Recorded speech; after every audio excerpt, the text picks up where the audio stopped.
em todos os tribunais. O do TRT foi suspenso, adiado, porque ontem tivemos que fazer uma Assembleia Geral para falar sobre conjuntura, sobre os momentos que estamos vivendo, e ele foi convidado a participar e enriqueceu bastante a nossa Assembleia.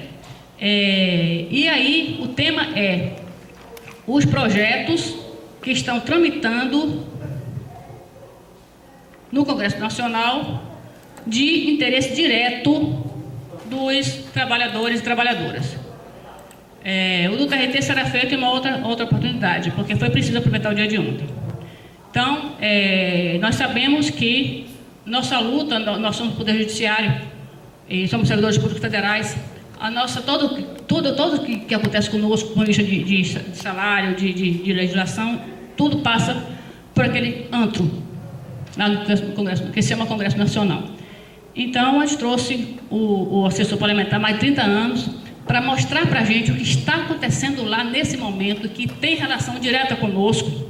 E aí, usando um pouco, bebendo na fonte aqui da sua longa experiência, já apontar alguns cenários e algumas perspectivas de onde a gente tem que focar a atenção para atuar, para evitar mais porrada, mais bomba, além das que têm caído sobre nós, principalmente nos últimos anos. Então, passo a palavra para ele, 20 minutos a gente faz bate-papo. Antes disso, eu só queria dar os informes aqui, rápido. A Assembleia de ontem aprovou uma moção para as centrais sindicais para construir a greve geral, porque a gente acredita que só nas ruas a gente consegue reverter esse tal de coisas que nos abate, né? Que na verdade não abate, né? Mas nos ataca. Aprovamos também campanha Petrobras 100% pública, participar do Comitê pela Revogação da Reforma Trabalhista e seguir mobilizados contra a reforma da Previdência. Essas foram as principais pautas gerais. A Assembleia é muito boa, muito concorrida, realizada ontem. Então é isso, passo direto para o Toninho, sem mais delongas, para a gente iniciar nosso trabalho, e depois da fala dele a gente abre para as perguntas. Extraiam o que puderem, porque o capa aqui sabe tudo daquele antro ali. Toninho, obrigado pela presença.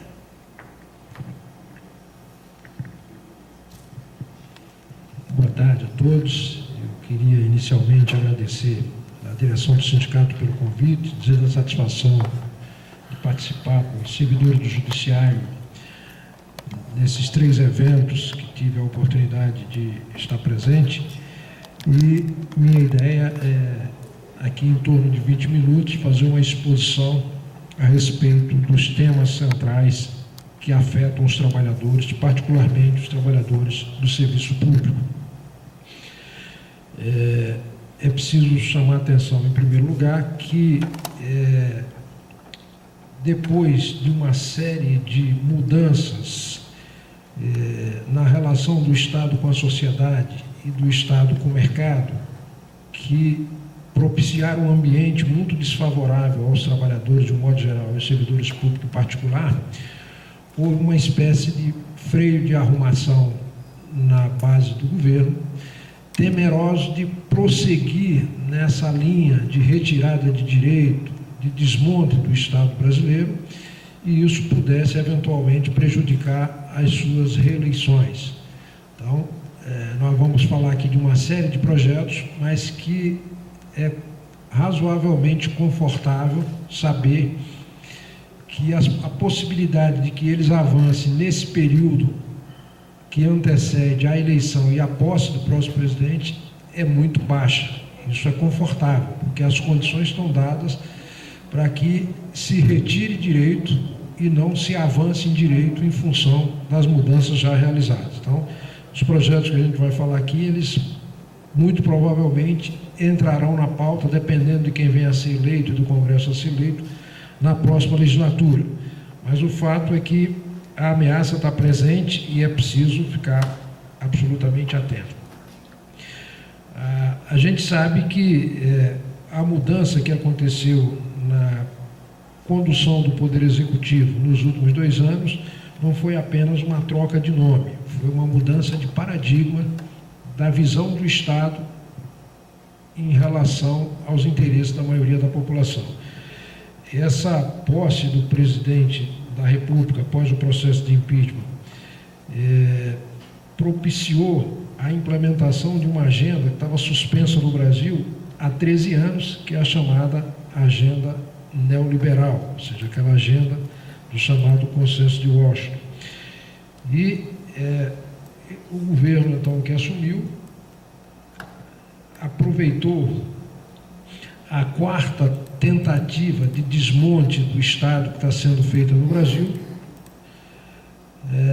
para se valer de um momento, um ambiente político de profunda polarização, de interdição do debate, divisão, e graças a isso conseguiu, sem que as pessoas pudessem dialogar a respeito dos conteúdos, avançar numa agenda extremamente preocupante.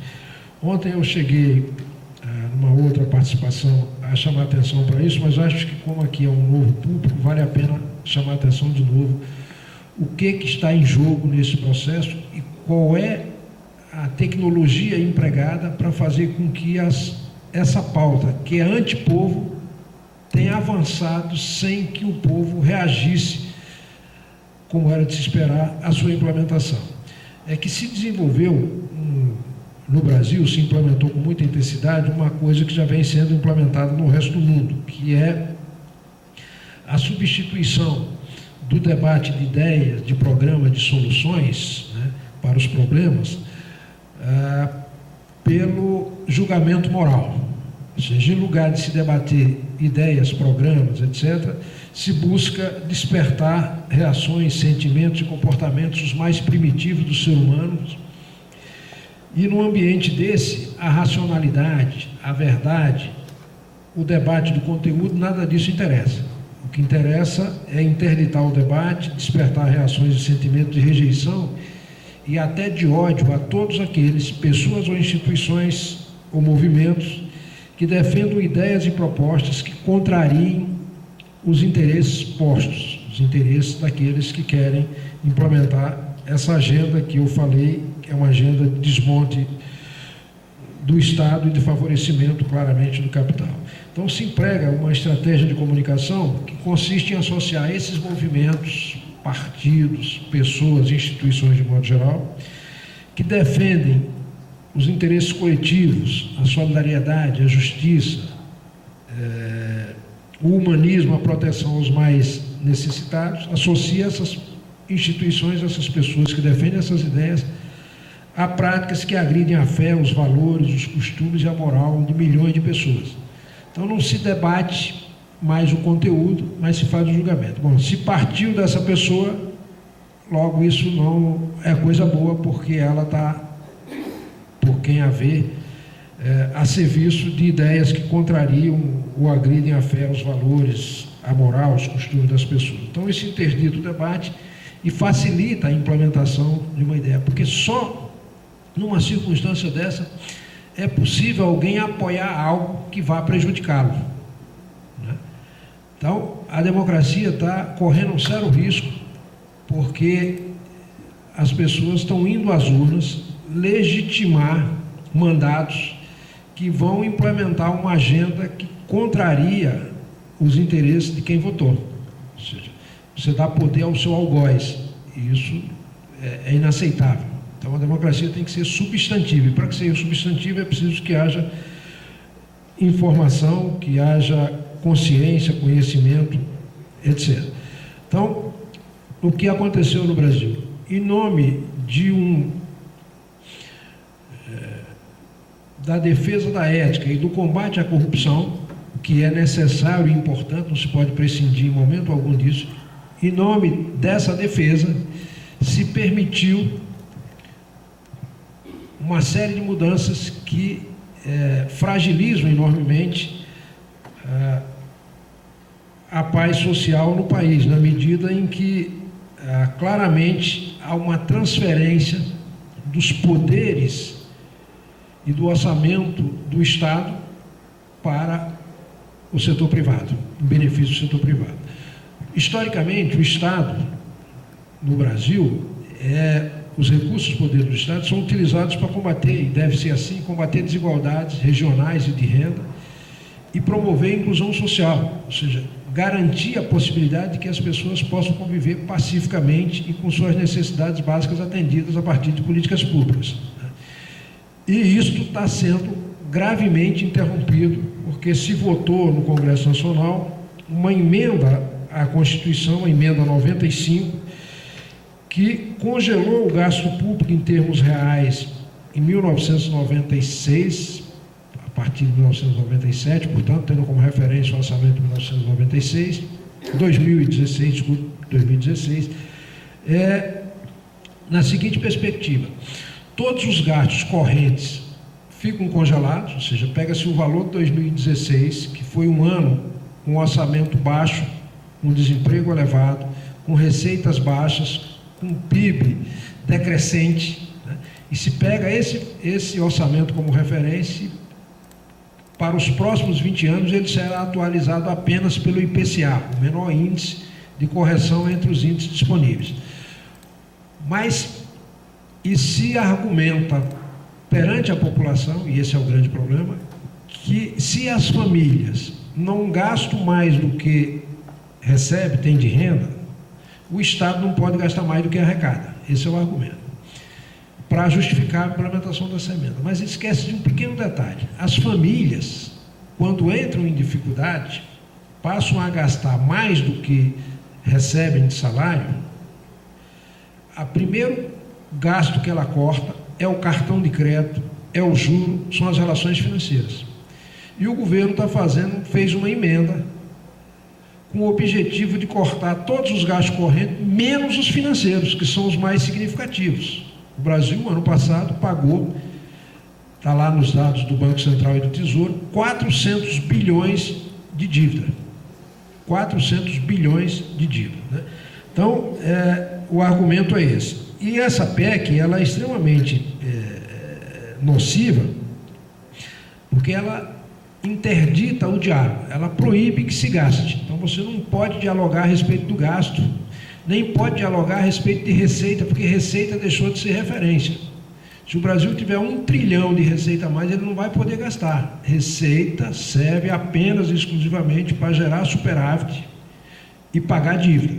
A referência passou a ser, a partir de 2017, com base em 2016, o orçamento daquele ano. Então, pode ter a receita que tiver, não pode gastar, só o orçamento. Só que não se congelou as demais relações da sociedade. Por exemplo, as pessoas continuam tendo direito, quando completarem os 65 anos, ao benefício de assistência social, de natureza permanente. Continuam tendo direito a se aposentar. Ora, se o orçamento está congelado e a despesa aumenta, né, vai haver, naturalmente, a extrapolação do gasto. E havendo, qual é a orientação? É cortar direitos. E começa, basicamente, com o servidor público. Então, é uma tragédia. Só para dar um exemplo, se essa emenda 95 estivesse em vigor no Brasil desde 2003, que foi quando começou a ter aumento real para o salário mínimo, o valor do salário mínimo hoje seria 2/3 do que é. Significa dizer o seguinte: R$330 aproximadamente deixaria de ser pago a milhões de brasileiros mensalmente, né, e 13 meses ao ano, porque tem 13º. Se esse recurso que foi tirado desse miserável fosse para socorrer um outro mais miserável ainda, que sequer ganha um salário mínimo, merecia aplauso, mas não. Isso seria para atender aos detentores de título da dívida pública. Então, a emenda é muito perversa. E ela tem o objetivo de forçar outras reformas, porque as pessoas não vão compreender, ou não veem com clareza, que o problema não é, por exemplo, a Seguridade Social, que os gastos aumentam. O problema é o congelamento em si. E aí, qual é a lógica disso? A lógica é o seguinte: se o gasto aumenta numa determinada rubrica, né, porque o orçamento está congelado globalmente, mas ele não está congelado por rubrica específica, está congelado globalmente por órgãos, cada poder está congelado, mas não está internamente. Então, se aumenta a despesa com a Previdência e não tem no orçamento volume de recurso suficiente para atender aquela despesa da Previdência, se tira de outro lugar, porque é uma despesa obrigatória, e aquele outro lugar fica sem condições de gastar, né, sem recurso. Então, só dando um exemplo: se desde 2017 não tivesse havido nenhuma nova aposentadoria, ou não tivesse ocorrido nenhuma nova concessão de benefício permanente no âmbito da Seguridade Social, não tivesse acontecido nenhum, mesmo assim, o que se gastou em Previdência em 2016 não seria suficiente para pagar a Previdência em 2017, sem haver nenhuma nova aposentadoria. Por quê? Porque o benefício previdenciário e o assistencial também, ele é corrigido pelo INPC, e o orçamento global é corrigido pelo IPCA. Então, significa que se gastaria mais nessa rubrica do que em função dessa correção. Muito bem, então, só para efeito de raciocínio, se em 2016 nós tínhamos 30 milhões de benefícios e que se gastava 300 bilhões de reais com isso, em 2017, esses 300 bilhões não seria mais suficiente para pagar esses 30 mil benefícios, porque o INPC é maior do que o IPCA, ia precisar de dinheiro. Tira de onde? Tira das outras rubricas, saúde, educação, etc. Mas como não congelou a possibilidade de novas aposentadorias e de benefícios assistenciais, 1.500.000 benefícios têm sido concedidos ao longo desses anos. Nos próximos 5 anos, a média é essa. Supondo que seja 2 salários mínimos cada benefício desses, são 3 milhões de salários mínimos ao longo de 13 meses no ano. Tem orçamento congelado que suporte isso, ele vai avançar vorazmente sobre as outras áreas. E aí o que vai acontecer? A pessoa da área de cultura, de ciência e tecnologia, de educação e de saúde, que perde os seus recursos para a Previdência, vai dizer, bom, o problema é a Previdência, vamos fazer a reforma. Então, ou é o gasto com o servidor público, então, que são despesas obrigatórias. Mas não chama a atenção que a dívida também é uma despesa obrigatória, nem chama a atenção de que o problema não é a Previdência, mas o congelamento do gasto. Na medida em que houver o descongelamento, esse tipo de referência passa a ser outro, passa a ser a receita e não mais especificamente a receita. Então, isso é uma armadilha que vai levar, se não for revogada, a um colapso no país e vai comprometer a paz social, porque o Estado tem um papel fundamental no Brasil. E essa emenda, ela estabelece o seguinte: sempre que as despesas ultrapassarem o gasto do ano anterior mais o IPCA, aí o servidor é chamado a pagar a conta, porque é sobre ele que vai incidir todo o corte de despesa. Então, apenas para citar aqui alguns exemplos, fica proibido que haja, por exemplo, reajustes salariais. Então, olha aqui, descumprindo o limite individual, ficará impedido, sem prejuízo de outras medidas, até que retorne a esse limite, de promover a concessão a qualquer título de vantagem, aumento, reajuste ou adequação de remuneração de membros do poder ou de órgão, de servidores, empregados e militares, exceto os derivados de decisão judicial transitada em julgado ou de determinação legal decorrente de atos anteriores à entrada em vigor dessa medida. Então, por exemplo, o reajuste de vocês, que tem uma parcela prevista ainda para o ano que vem, em janeiro, está assegurada aqui. Mas depois disso, extrapolado o limite, não pode dar. Fica proibido também a criação de cargo, emprego ou função que implica aumento de despesa, alteração de estrutura de carreira que implica aumento de despesa, admissão ou contratação de pessoal a qualquer título, realização de concurso público, exceto para a reposição de vagas referidas no inciso 4º. Qual é o inciso 4º? É aqueles cargos de vacância de cargos efetivos e vitalícios. Só nesses pode ter concurso. Criação, majoração, vantagem, bônus, abonos, verba de representação ou benefício de qualquer natureza em favor de membros dos poderes do Ministério Público, da Defensoria e de servidores empregados. Por exemplo, houve ontem o reajuste do auxílio creche e do auxílio alimentação dos servidores judiciários, que foi um valor ridículo, mas mesmo esse não seria viabilizado se já tivesse extrapolado essa despesa, que pelos cálculos extrapola a partir do ano que vem, se tiver extrapolado esse limite.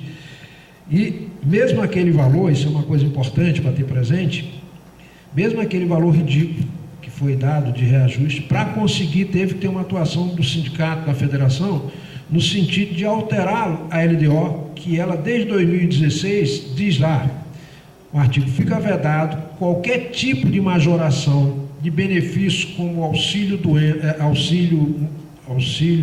alimentação, auxílio creche ou auxílio transporte,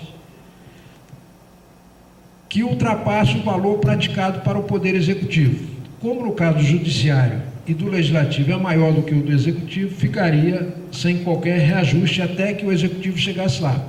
Então a gente sempre faz lá uma emenda dizendo o seguinte: fica proibido majoração em valor superior à inflação, ou em percentual superior à inflação, dos benefícios, tal, etc. Aí se preserva pelo menos o poder de compra. Então, aqui, ó, a adoção de medidas que impliquem reajuste de despesa obrigatória acima da variação da inflação, observado, etc. Aí vem aqui, além dessas restrições, fica vedado, entre outras iniciativas, a concessão de revisão geral, que é aquele reajuste anual, se ultrapassar esse limite. Então, é uma situação realmente de escolher o servidor público como variável de ajuste nesse projeto. Então, é à luz disso, ou com base nisso, que o governo vai insistir numa série de reformas que façam com que o gasto caiba dentro desse orçamento. E não vai caber, vai tomar uma série de medidas e não vai caber, vai ter que revogar essa emenda. Na reforma da Previdência, que está suspensa por conta da intervenção no Estado do Rio de Janeiro, porque quando há intervenção federal no Estado, se sobresta toda a votação de emenda à Constituição. Então não pode votar emenda à Constituição enquanto tiver estado de intervenção federal. E, curiosamente, essa intervenção federal veio para evitar uma derrota do governo na reforma da Previdência. Ele ia ser derrotado graças à atuação dos servidores públicos, que reagiram fortemente ao aumento do tempo para aposentadoria, sem nenhuma transição, né, porque quem tinha paridade não havia previsão de transição, se submetia às mesmas regras de igualdade de condições com quem está entrando hoje, e os trabalhadores rurais, que seriam penalizados com a perda da aposentadoria. O governo até fez uma campanha publicitária dizendo que tinha transição para o servidor e que o trabalhador rural não seria afetado. Duas mentiras: não tinha transição para o servidor e o trabalhador rural seria afetado mais drasticamente, porque hoje se exige 15 anos de comprovação de atividade rural para ter direito à aposentadoria. E, pela proposta, exigia-se 15 anos de contribuição. Como é que o trabalhador de agricultura familiar contribui? Nunca contribuiu?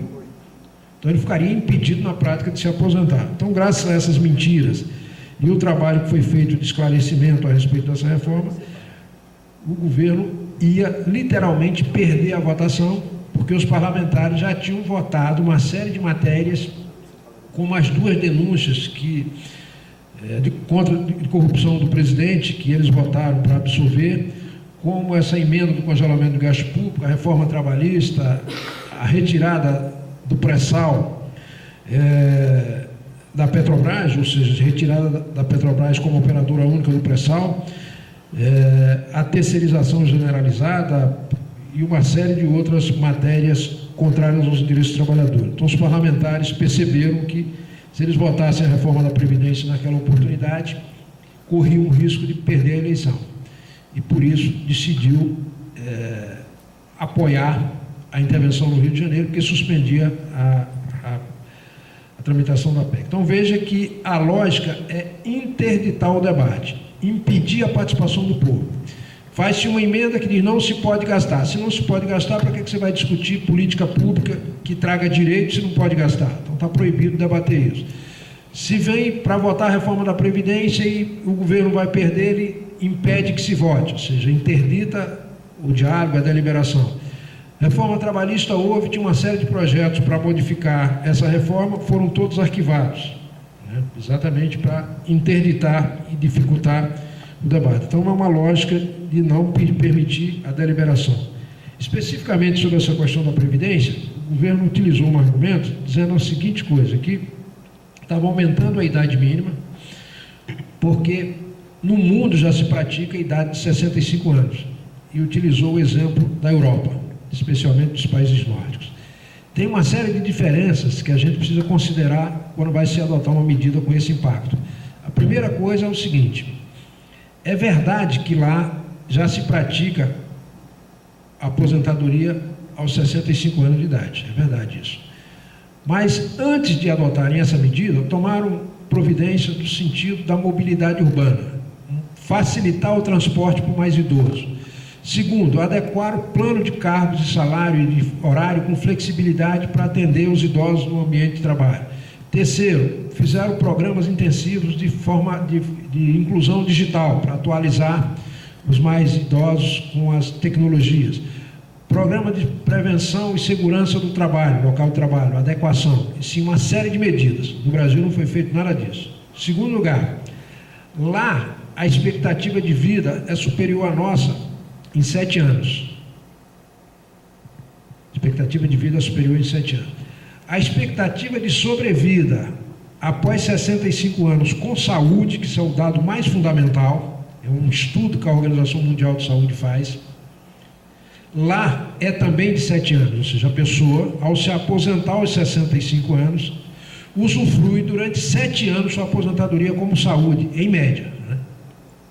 E depois sobrevive até vir a falecer, doente, adoentado e tal, mas tem pelo menos 7 anos para usufruir com saúde. Sabe quanto que é no Brasil esse mesmo índice? 6 meses.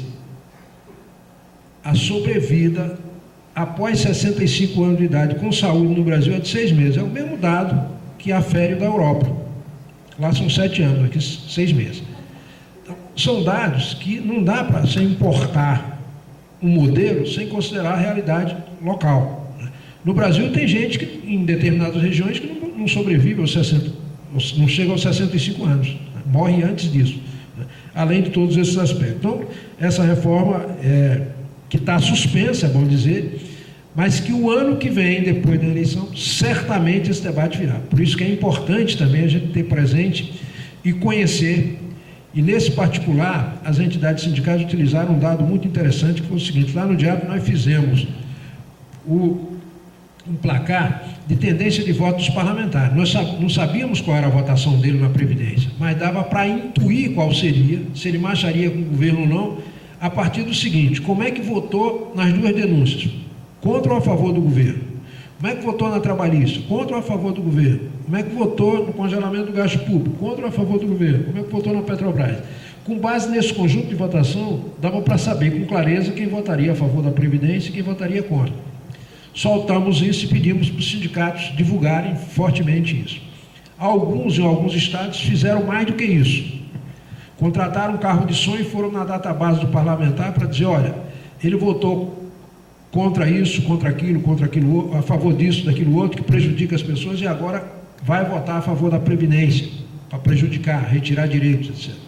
E aí os parlamentares, assustados, pediram para suspender. Em primeiro lugar, fizeram o seguinte: ligaram para as entidades, para o próprio DIAP, pedindo para modificar a posição dele. Eu não sou a favor da Previdência, sou contra a reforma da Previdência. Aí nós dissemos para ele o seguinte: olha, mande para a gente um vídeo, e a Globo nos ensinou como é que faz, o celular na horizontal, etc., dizendo que você vai votar contra. Aí nós temos um documento aqui para justificar que você votar. Agora, só a informação por telefone não dá. Adivinhe se alguém mandou algum vídeo. Não mandou, então ia votar a favor. Então tiveram que optar por esse caminho de suspender. Então todos os aspectos estão suspensos, mas o fato é que essa ameaça está presente. Em relação aos projetos, rapidamente para pegar os principais. O principal projeto que preocupa dentro dessa lógica é o projeto de lei complementar 248 de 1998, que está paradinho no Congresso, na época do Fernando Henrique, que trata da dispensa por insuficiência de desempenho. Esse projeto foi aprovado na Câmara, foi aprovado no Senado. O Senado fez 3 emendas, não fez substitutivo, fez 3 emendas. Portanto, o texto principal do projeto está aprovado, voltou para a Câmara e a Câmara tem que analisar essas 3 emendas. Aprovando ou rejeitando não faz a menor diferença, porque elas são residuais. O projeto está aprovado já. Ele vai para a sanção e o presidente, possivelmente, o sancionará. Então, a inclusão desse projeto de pauta é uma tragédia. O que esse projeto diz? Esse projeto diz o seguinte: se o servidor for avaliado 2 anos consecutivos com avaliação insuficiente, ele é demitido. Se ele for avaliado 3 anos ao longo de 5 com avaliação insuficiente, tiver 3 avaliações insuficientes ao longo de 5 anos, também é demitido. E olha que esse critério é generoso, porque é para chamadas carreiras exclusivas de Estado. Para aqueles que não são carreiras exclusivas de Estado, sequer terão essa possibilidade das avaliações, porque poderá demitir diretamente alegando falta de recursos. Né? Não é nem uma questão da insuficiência, poderá alegar falta de recursos. Então, esse é um projeto que preocupa muito, preocupa bastante. E para não citar apenas os negativos, citar um que pode ser positivo e é nisso que devemos nos apegar. Tem no Supremo Tribunal um recurso para ser votado, vai ser votado dia 20 agora, de um sindicato dos servidores da Justiça Estadual de São Paulo. Vai completar 20 anos que eles entraram com essa ação contra o governo do Estado, que não fez a revisão geral. Então está pedindo uma multa ao governo do Estado por não ter feito a revisão geral. Muito bem. O relator desse processo é o ministro Marco Aurélio. Ele pediu repercussão geral, ou seja, para que valha a decisão para todo o Brasil. E essa votação não vai chegar à repercussão geral. Na repercussão geral a gente não ganha, porque precisa de 8 votos. Mas muito provavelmente, considerando o placar atual e quem falta votar, muito provavelmente o tribunal vai dar ganho de causa para os servidores, ainda que modulando essa aplicação da decisão, porque ela faz 20 anos. Se for multar ao longo de 20 anos o Estado de São Paulo, por não ter dado reajuste, quebra o Estado. Então eles vão fazer. E isso vai abrir um precedente importante para que a gente possa usar também no governo federal, para que garanta o reajuste. Os próprios ministros têm interesse, porque eles estão sem reajuste já há 2 anos. O placar atual está de 3 a favor da concessão e 4 contra. O ministro Toffoli liberou o voto dele essa semana. Pelo que eu sei, é a favor dos servidores. Então, 4 a 4. E aí faltam votar mais 3 ministros. Desses 3, 2 a gente tem certeza que vai acompanhar esse voto. Então, vai dar a maioria, vai dar 6 a 4, 6 a 5 ou 7 a 4, né? Então, é uma possibilidade muito, muito real de que isso aconteça. Então, tem essa perspectiva judicial. Outra perspectiva é um projeto de lei que foi apresentado esses dias, 4.497 de 2001, que ele considera crime de responsabilidade, melhor dizendo, projeto de lei considera crime de responsabilidade a omissão do governo, né, no envio ou no pagamento da revisão geral. Então, isso é um projeto que considera crime de responsabilidade. Desculpa, eu vou retificar o nome do projeto. Projeto de lei do Senado 228 de 2018, da Comissão de Direitos Humanos, que considera crime de responsabilidade a omissão do envio do reajuste anual, da revisão geral anual na database. Alguém pode dizer, bom, mas se isso for aprovado, eles não vão cumprir, porque já enviaram anteriormente 1% e, portanto, não cumpriram. Tal. Desta vez é diferente, porque tem, no próprio congelamento do gasto público, uma regra que manda atualizar pelo IPCA. Então, se as despesas gerais do governo são reajustadas pelo IPCA, com muito mais razão devem ser reajustados os salários que têm natureza alimentar. As pessoas precisam de salário para sobreviver. Então, é um projeto extremamente importante que merece apoio. E aquele que eu tinha mencionado, 4497 de 2001, é um projeto da Rita Camata, de 2001, que tratava do direito de greve, que agora o relator está incluindo a negociação coletiva junto. Isso é importante, porque se tiver a obrigatoriedade de negociação coletiva, o governo terá que sentar anualmente com os trabalhadores para negociar e vai ter que justificar muito bem se vai ter ou não meios de dar reajuste, considerando que sendo uma prestação de natureza alimentar, ela tem que ter prioridade em relação a qualquer outra. Significa dizer que ele não poderia ter nenhuma despesa nova, né, para justificar ou não a não concessão desse reajuste. Então, isso forçaria a essa negociação. De qualquer maneira, o que é importante é o seguinte: essa perspectiva da decisão judicial é concreta, é real, vai ser votada agora dia 20, isso é importante. Esse projeto tem uma boa possibilidade que trata da negociação e a gente tem que trabalhar fortemente nesse outro que torna crime de responsabilidade. Como ele não cria uma despesa de imediato, ele apenas tipifica como crime a omissão, também tem alguma perspectiva. Mas o fato é que é preciso ficar muito atento, porque no próximo Congresso, todos esses temas, especialmente esses nocivos aos trabalhadores e aos servidores, entrarão em pauta. E vão ser votados com o novo presidente, com o novo Congresso, porque eles não são arquivados, são projetos que já passaram nas comissões, eles vão continuar, né? E é importante que a gente, então, preste muita atenção na eleição. A eleição, este ano, tem basicamente em debate 3 visões de mundo. Uma de um estado de bem-estar social, outra do estado liberal fiscal, que é esse que está sendo praticado, e outra do estado penal. E a gente vai ter que escolher bem, entendendo o que significa cada uma dessas visões de mundo. Porque uma vez assumido como titular do poder, o presidente da República como titular do Poder Executivo, deputados e senadores como titulares do Poder Legislativo, eles passam a exercer os monopólios do Estado em relação à sociedade. Quais são esses monopólios? O de impor conduta e punir seu descumprimento, ou seja, o monopólio do poder coercitivo, de fazer uso da força para fazer valer suas decisões. Se a visão desse governante, desse parlamentar, for uma visão do estado de bem-estar social, provavelmente ele vai proteger manifestações, vai utilizar esse aparelho, o Exército, para proteger a população. Se for tiver uma mentalidade diferente, vai utilizar para reprimir. Então, esse é o primeiro. O segundo monopólio é o monopólio de legislar. A lei no Brasil é obrigatória para todos. As políticas públicas se materializam mediante leis. E o conteúdo dessas políticas pode incluir ou excluir, pode acrescentar direitos ou retirar direitos, pode fazer justiça ou injustiça. E são eles que vão decidir isto, porque receberam delegação da população para deliberar. E, por fim, o poder de tributar. E o modo como se tributa também se inclui ou se exclui. No Brasil, infelizmente, se tributa salário e consumo. E são os dois que as pessoas que têm,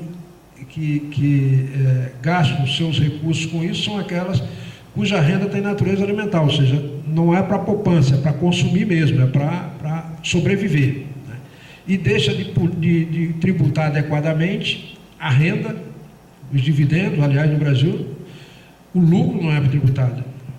Tem 2 países no mundo, um que eu não lembro nem o nome, que deve ser menor aqui do que o estado da Bahia, e o Brasil, que não cobra tributo sobre dividendos. Qualquer empresário que ele recebe a título de dividendos, de lucro da sua empresa, ele faz o que ele quiser com ele, sem pagar 1 centavo de imposto. Não tributa grandes fortunas, não tributa avião, não tributa iate, mas tributa a casinha, né? O carro, isso tributa, que é de uso mais direto da população. Então, são essas visões de mundo que vão estar em debate. E a gente, então, tem que ter muita clareza de como votar, porque, ao escolher os representantes, eles vão ter esse poder. A gente vai poder protestar e protestar muito, né? Mas, se eles decidirem fazer, fazem a revelia do próprio povo. Depois, a gente pode fazer a revolução, destituir, etc. Então, tem que agir simultaneamente nas duas frentes. Preventivamente, escolhendo alguém que a gente tem certeza que não vai ter esse tipo de atitude em relação aos nossos interesses, de um lado, e depois que está lá, temos que fiscalizar. E, para concluir, dizer o seguinte: o eleitor numa democracia representativa é o titular do poder. Quando ele escolhe alguém para representá-lo legislar, alocar recurso público, administrar uma cidade, um estado ou a União, o faz sempre com base no programa, com exigência de prestação de contas e alternância no poder. Então ele tem que cobrar isso, prestação de contas. Primeiro escolher com base no programa e exigir que se cumpra esse programa.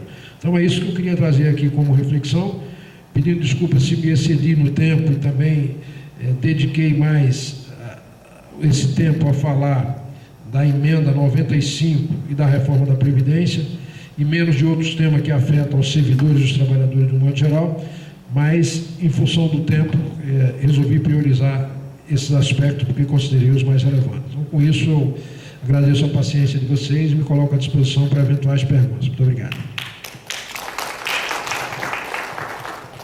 Obrigada, Toninho. Sim, essa deu um pouquinho, mas eu acho que o tema, né, é importante, foi muito importante ter o conhecimento do que você falou aqui. Então, a gente vai abrir para as perguntas. Sérgio Gilvan já está ali, já sinalizou. O que mais? Perguntas? Eve, Gil. O que mais? Mais alguém? Mais uma pergunta? Se não tiver mais pergunta, a gente abre para esses três, eu também tenho pergunta, e depois ele faz as considerações finais, responde e faz as considerações finais. Tudo bem? Lúcia. Então, 1, 2, 3, 4, 5, tem 5, mais alguém para a gente fecha? Lorival. Ok, então a gente pode fazer o bloco, certo? Pela ordem aqui, eu vou fazer pergunta, depois Gilvan, Eve, Gil, Lúcia e Lorival. E Jailson. Tudo bem? Aí a gente fecha com ele respondendo e finalizando. Tudo bem, pessoal? Então, a pergunta que eu quero fazer é a seguinte. Primeiro, eu queria lembrar vocês que a reforma da Previdência está sendo já retomada. Inclusive, já estamos vendo na própria campanha de algumas pessoas, alguns candidatos a presidente, já falando nisso. É importante que a gente saiba que a gente não espera nada do Congresso Nacional, nem acha que o Congresso que a gente eleger vai mudar alguma coisa do ponto de vista das nossas vidas. Porém, é um espaço privilegiado de debate e é preciso que a gente fique atento e atenta às propostas dos próprios candidatos e questione e fiscalize e atue nesse momento. E participe também do debate que foi chamado sobre isso, porque apesar de nosso palco de disputa não é o Congresso Nacional, mas não podemos deixar de lembrar que a Constituição Federal de 88, que deu tanto direito para os trabalhadores que na época nem a gente queria mais, mas certamente foi uma Constituição importante, foi feita lá. Então foi reflexo do movimento popular de toda aquela época que a gente viveu, de intensas lutas final da ditadura militar. Então, por isso que a gente retome aquele ali e faça realmente uma disputa por dentro e por fora, principalmente por fora, né? Mas também que reflita dentro do Congresso Nacional. Inclusive, essa questão da Previdência, eles não votaram porque não puderam. Porque nós fizemos a pressão por fora e por dentro. Então, é preciso que a gente veja que a gente fazendo, quanto maior a pressão por fora, repercute dentro. E nós fizemos isso, carro de som na rua, falando o nome dos deputados que votaram a favor da reforma trabalhista. Então, a pergunta que eu quero fazer é o seguinte, só lembrando para vocês, o governo aprovou agora, você lembra que o sindicato ganhou uma ação para o governo suspender a propaganda da reforma, né? Você lembra disso, né? O sindicato ganhou essa ação para suspender a propaganda da reforma da Previdência, aonde o presidente dizia que o servidor público era privilegiado. E no dia seguinte a ação caiu, quando subiu a segunda instância. O Rio Grande do Sul também ganhou e caiu. Agora, o governo Temer fez uma portaria, número 75, que remaneja 260 milhões do orçamento da Seguridade Social para investir 203 milhões em propaganda. Então, o jogo que vem aí é duro. O pessoal entrou com ação popular e conseguiu ganhar, impedir isso. Só que se subir, cai. A gente sabe que não fica nada. Então, o jogo vai ser duro. A gente ganha as coisas na primeira instância. O pessoal também conseguiu várias coisas com relação à portaria, a portaria 805, parece, e felizmente perdeu a validade. O jogo é duro, gente. O jogo é duro. Então tem que participar muito para a gente barrar essa reforma da Previdência e revogar a reforma trabalhista. Porque aí já vou entrar na pergunta, inclusive.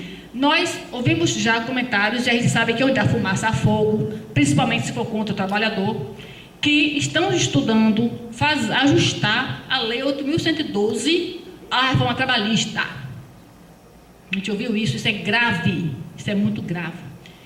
Assim como também ouvimos falar isso de forma bem mais concreta, que eu ouvi falar isso dentro do Congresso Nacional, que existe a PEC já sendo trabalhada, sendo pensada para unificar a JT com a JF. Também é grave. E aí, essa é a pergunta que eu queria fazer. E falando que, com relação ao que você falou das taxações da grande fortuna, lembrar que só 2 países no mundo não taxam as grandes fortunas. 2 países no mundo. Brasil e um pequenininho, acho que Lituânia ou Lituânia, ou Estônia, que ninguém nem conhece, né? São esses 2 países que não taxam as grandes fortunas. Para você ter ideia da gravidade da situação. Uma colega nossa federal se aposentou e, para viajar, se morar no interior, ia ser bitributada. Agora, os bancos, para mandar dinheiro para fora, não tem tributo nenhum. Então, realmente, esse país que a gente vive. Deixa eu ver aqui mais. Acho que a pergunta... essa são 2 perguntas que eu queria fazer para ele. Agora chama Gilvan, na sequência, Eve. Sim, no microfone está gravando. Gilvan, na sequência, Eve.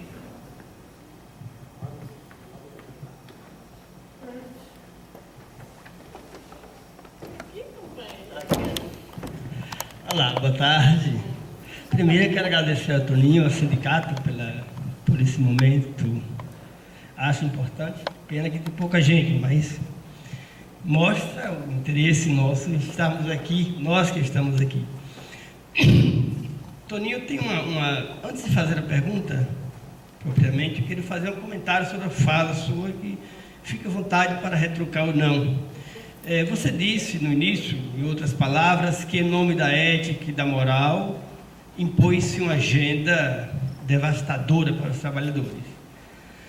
Assim, pensando diferente, não é necessariamente uma oposição, mas assim, eu acho que a ética e a questão moral na administração pública está acima de tudo mesmo. De forma que eu não consigo ver uma junção, né? Ou seja, você não pode falar da ética, falar da moral, não pode elevar a condição máxima, ou você não pode, ou você, em nome disso, para combater isso, você implementa medidas contra os trabalhadores. Eu vejo uma distinção, assim, eu acho que de fato a ética deve prevalecer mesmo acima de tudo e acima de todos, né? Na questão política, quando a ética não está acima de tudo, a política não vale nada. Mas você evita o discurso em cima de um discurso ético? A pergunta que eu estou falando, a pergunta que eu quero falar é a seguinte: em 2011, se não estou enganado, você esteve aqui, nós estávamos debatendo aquela questão do subsídio. E eu me lembro que você falou que naquele momento não seria oportuno, mas que viria, questão de tempo, mais ou menos tempos, viria a ser aprovado. E nós sabemos que existe projeto lá para a implementação do subsídio. E aí eu pergunto, nesse cenário político, você acha que esse projeto ganha corpo e poderá, enfim, ser aprovado? Essa é a pergunta. Obrigado, Gilvan. Eve, na sequência, Gil.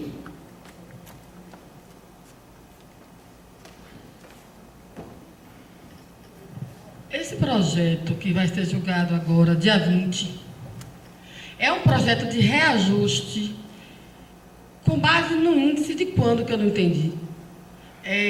Porque você disse que ele retroage, se fosse retroagir, retroagiria há 20 anos. Que reajuste é esse que foi dado há 20 anos atrás e não abrangeu os servidores? Eu não entendi direito. Gil, na sequência, Lúcia. Gil, na sequência, Lúcia. Pessoal, boa tarde. Obrigado a presença de Toninho. Mais uma vez aqui, acho que o sindicato merece os parabéns, né, porque traz uma pessoa, né, de um conteúdo com o Toninho, para a gente debater, né, conversar, trazer um pouco mais de consciência, principalmente do que está lá dentro do Congresso, né, no próprio Executivo, que não tem nada bom, né? Acabamos de ouvir aí o Toninho, e o trabalhador, como sempre, é chamado a pagar a conta aí. É um momento extremamente delicado, porque a gente está aí diante de um cenário político, né, extremamente tenebroso, né, candidatos, e sinceramente é meio complicado, a gente não consegue enxergar um horizonte aí realmente muito bom para o Brasil, para os brasileiros, e principalmente os trabalhadores. E uma coisa que tem afugentado muita gente do serviço público é esse terror, né, da aprovação da Previdência. O que fez com que aí, nós estamos convivendo aqui, diversos colegas aí, adiantando e realmente dando entrada e caindo fora, aposentando o serviço público. E nesse momento, existe uma PEC importante, que a gente prioriza muitos debates, tocamos em vários pontos, mas esquecemos da PEC 555, que é a PEC que inclusive foi bandeira nos governos do PT, passaram aí os governos de Lula, passaram os governos da Dilma, e continua ainda sem dar a prioridade que nós queremos, que foi uma aprovação, se eu não me engano, Toninho, foi no governo de FHC, que foi a contribuição previdenciária dos inativos. Então, foi Lula? Vixe Maria, então, até me desculpe, pior ainda, e eu não fui buscar lá no governo de FHC, mas é mais um ponto, mais um processo de traição, né, no governo Lula, e de lá para cá, entendeu? Essa PEC vem se arrastando, entendeu? Colegas aí indo para a aposentadoria e tendo que continuar pagando a contribuição previdenciária, além de perder aí os auxílios de alimentação e tal. Na realidade, quem está saindo está tendo uma perda salarial aí razoável. E eu queria saber de você em que PEC está essa a PEC 555, quais são as chances de aprovação, se o governo tem prioridade em tirar da gaveta e colocar como prioridade de aprovação dessa PEC 555. Lúcia, na sequência, Lorival. Boa tarde, eu sou Lúcia, servidora do TRT, militante do PSTU, e eu gostaria de ter, assim, uma espécie de esclarecimento. Se nós temos 3 estados colocados à disposição do eleitor, um estado de bem-estar social, um estado fiscal e um estado penal, como é que nós poderíamos ter certeza de que, fazendo uma escolha por um deles, é ele realmente que